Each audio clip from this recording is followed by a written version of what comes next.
The Battle of Blackheath Common, Saturday, 14th October 1871, Blackheath, London. The frost still clung to the grass like a miser's fingers to a shilling when the first cart rumbled onto Blackheath Common just after dawn on the 14th of October in the year of our Lord 1871, its iron-shod wheels crunching over the rime and leaving black scars in the silvered turf.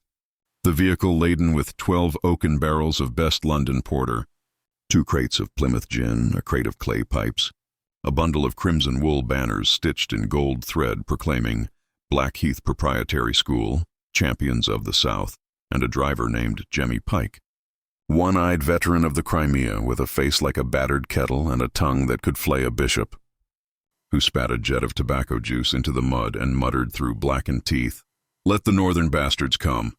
We'll drink their tears and piss on their graves."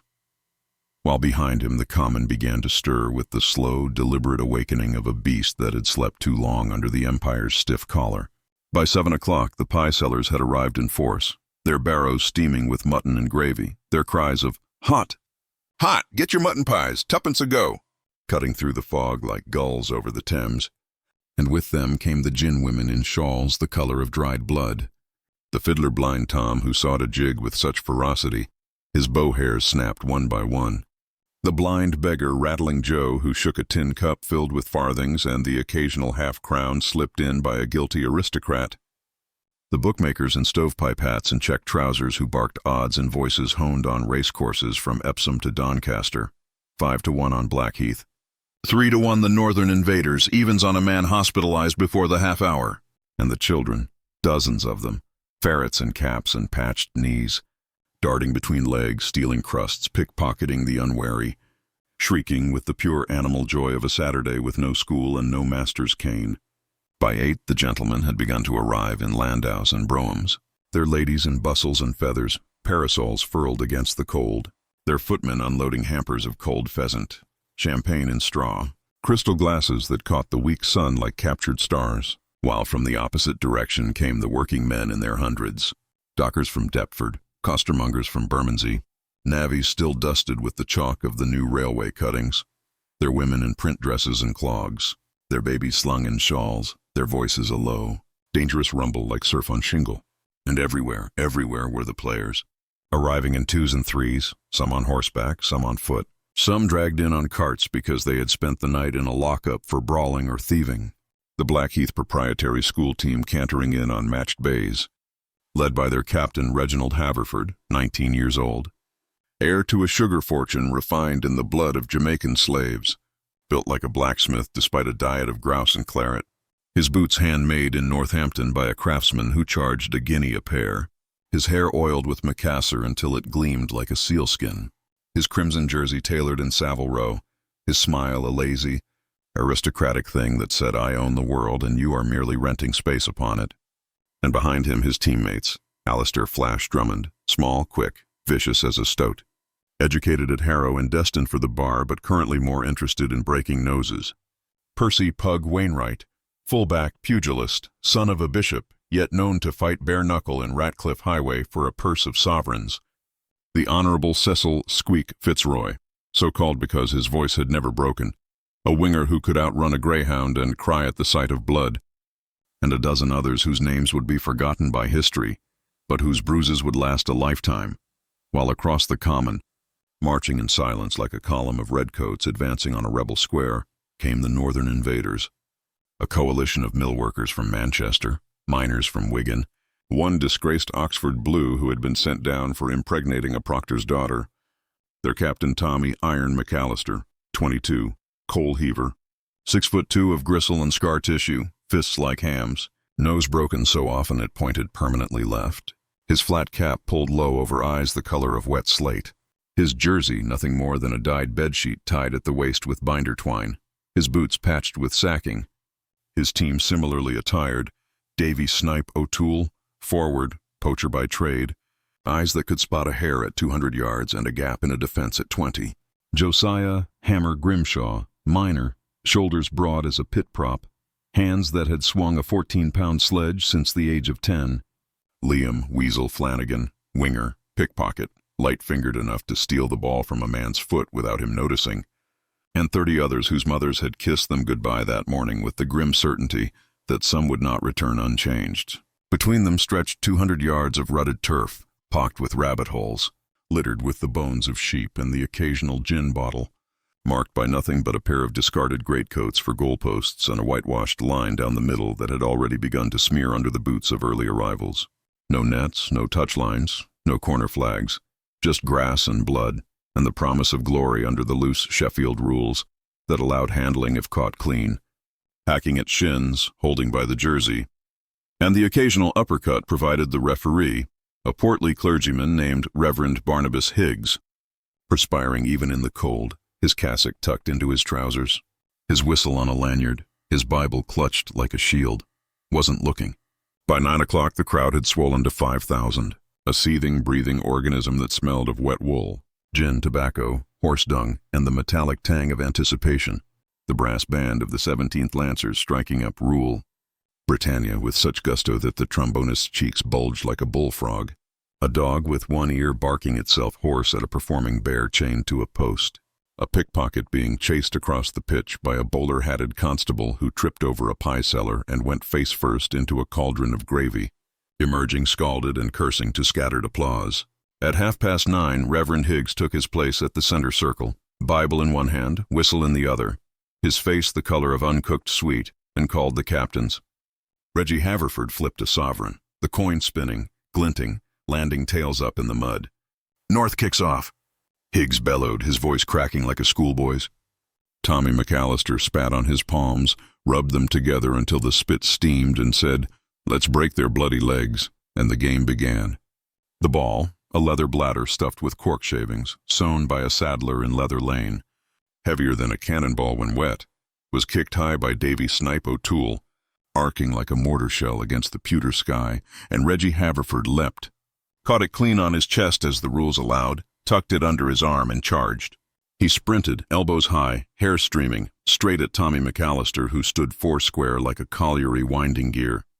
And crack, boot met shin, Reggie went down, the breath whooshing from his lungs, the crowd roaring like a single beast, Tommy standing over him grinning through broken teeth. "Welcome to football, your lordship," and Reggie rose. Blood trickling from a split lip, smiled with red teeth. First one's free, and the game dissolved into chaos. Players tackled with shoulders, hips, fists, knees, heads. Percy "Pug" Wainwright flooring a northern winger with a haymaker that sent teeth skittering across the frost like dice. Alistair Flash Drummond weaving through 3 defenders to slam the ball between the coats at the 11-minute mark. The Blackheath end erupting, a gentleman in a top hat firing a pistol into the air, a woman in emerald silk fainting into the arms of her maid. Reggie lifting Drummond onto his shoulders like a conquering hero, while Tommy McAllister's face darkened to the color of forge coals, and he turned to his team whispering, "Right. No more Mr. Nice." The retaliation was immediate and biblical. Tommy taking the restart and charging straight at Reggie. No pretense of playing the ball, driving his shoulder into Reggie's chest, lifting him clean off the ground, dumping him into the mud with a sound like a sack of wet cement hitting the dock. The crowd gasping, Reggie rising with eyes blazing, swinging a fist that Tommy ducked, the two grappling like bears while the ball rolled forgotten into a rabbit hole. Around them the game became a brawl, Josiah "Hammer" Grimshaw headbutting Percy Wainwright so hard that blood sprayed in a perfect arc. Wainwright retaliating with a knee to the groin that doubled Grimshaw over retching. Reverend Higgs running in arms, flailing, "Gentlemen! Gentlemen!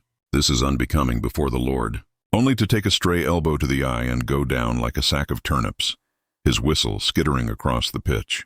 By the 26th minute, the spark that lit the inferno was a foul throw. Liam "Weasel" Flanagan, cheating as was his nature, hurling the ball one-handed basketball style straight to Tommy McAllister's feet. Reggie Haverford seeing it, roaring, "Cheat!" sprinting over, shoving Flanagan in the chest. Flanagan shoving back, and within seconds 20 players were swinging.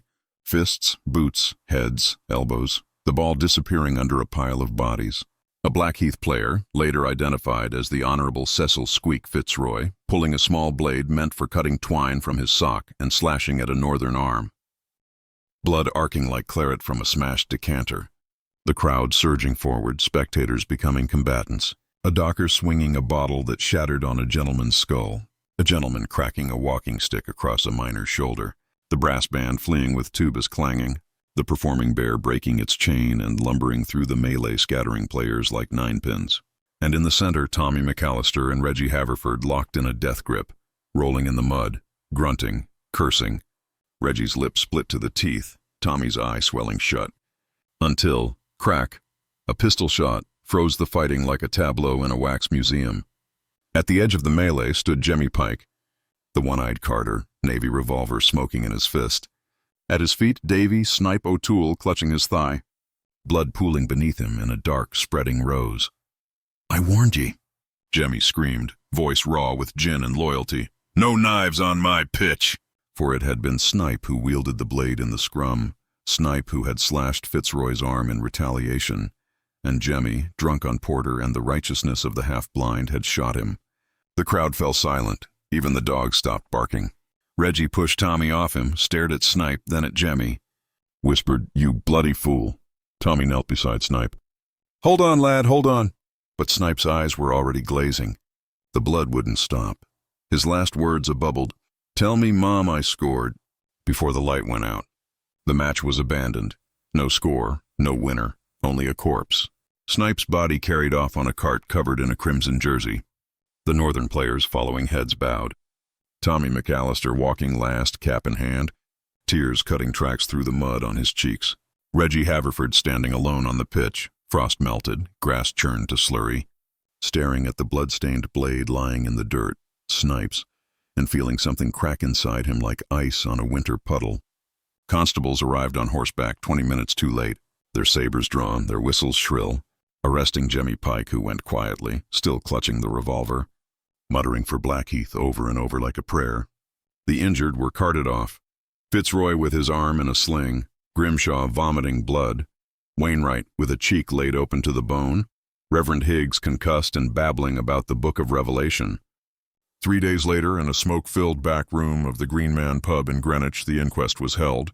The coroner, Mr. Ebenezer Finch, a dour man with a face like a pickaxe, reading the verdict in a voice that brooked no dissent. Death by misadventure in the course of an unregulated football match. The game of football, as currently played, constitutes a danger to public order and the sanctity of human life. The Times the next morning running the headline, "Savagery on the Common, 1 dead. Dozens injured, civilized sport reduced to gladiatorial combat." The Morning Post calling for the abolition of the game entirely. The Manchester Guardian defending the northern players as victims of aristocratic thuggery. The Football Association, still a fledgling body meeting in a tavern off Fleet Street, issuing an emergency decree. Henceforth hacking, handling except by goalkeepers, and the carrying of weapons are banned. Matches must have neutral referees, marked boundaries, and a strict limit of 11 players per side. Any breach will result in disqualification and possible prosecution. A decree that would be laughed at in public schools for a decade, but which planted the seed of the modern game. 20 years later, in the autumn of 1891, an old man in a wheelchair was pushed onto the same Blackheath Common by a liveried footman. The man was Reggie Haverford, now 50, hair white as chalk, legs crushed in a hunting accident on the moors, his face a map of regret and rheumatism. The pitch now pristine, white lines painted with lime, nets hung on proper goals, corner flags fluttering in the breeze, a proper pavilion with tea urns and cucumber sandwiches, and a match was about to begin. Blackheath Football Club versus Wigan Athletic, the players in proper kit, the referee in black with a proper whistle, the crowd segregated by rope and good manners. Reggie watched the players warm up, no knives, no pistols, just football, and a young boy in a Norfolk jacket approached. "Sir, were you here in 71? And Reggie smiled, sad and slow. "Aye, lad, I was captain. Did you win?" And Reggie looked at the goalposts, then at the sky where rooks wheeled like black commas. "No one won that day, son. We lost a boy, and the game lost its innocence." And the whistle blew, the ball rolled, the crowd cheered politely, and somewhere in the wind, the ghost of Davy Snipe O'Toole kicked a ball that never touched the ground, his laughter faint but eternal, a reminder that every rule in the modern game was written in someone's blood, and that the beautiful game was born not in a moment of glory, but in the silence after a single, unnecessary gunshot on a frost-bitten Saturday morning in 1871.